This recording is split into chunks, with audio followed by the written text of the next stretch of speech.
Now, world leaders have condemned Israeli actions in the Palestinian territories, where more than 8,000 people have been killed in over 3 weeks. While the horror in Gaza continues to make global headlines, West Bank is also witnessing a rise in violent settler hostility now. France condemned the unacceptable Israeli settler attacks on Palestinians in the occupied West Bank. And the situation in West Bank was already tense before the war, with regular raids by Israeli forces and an upsurge in attacks by Israeli settlers against the Palestinian population there. But since the outbreak of the war in the Gaza Strip, more than 100 Palestinians have been killed in the West Bank, mostly during raids by Israeli forces or attacks by settlers. This is according to the Ramallah-based health ministry.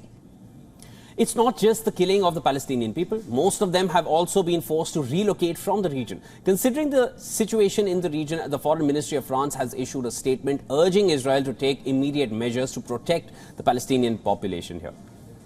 Now, the violence perpetrated by settlers against the Palestinian population, it's multiplying, which is unacceptable, and that it must stop. Israel's closest ally, the United States of America, has also warned Israel.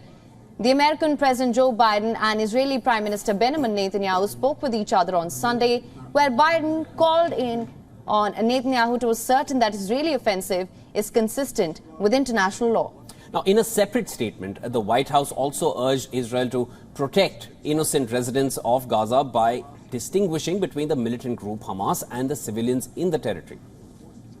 Israel's military has been urged to avoid civilian casualties in Gaza, where health officials in the Hamas-run territory say more than 8,000 people, as we mentioned earlier, have died in 3 weeks of Israeli siege. There's catastrophic humanitarian crisis in the making. Gazans are running out of basic necessities.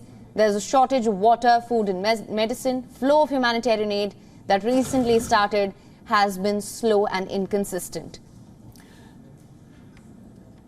Now, in view of the horrifying situation in Gaza, International Criminal Court's top prosecutor has said impeding relief supplies to Gaza's population may constitute a crime under the ICC jurisdiction.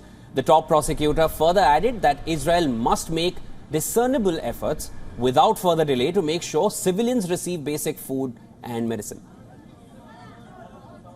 And I want to underline clearly to Israel that there must be discernible efforts without further delay to make sure civilians receive basic food, medicine,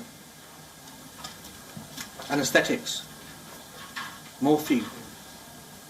We hear reports of operations taking place without these basic medicines, as if we're in the Middle Ages. In this regard, I have to say that Israel has clear obligations in relation to its war with Hamas. Not just moral obligations, but legal obligations to comply with the laws of armed conflict.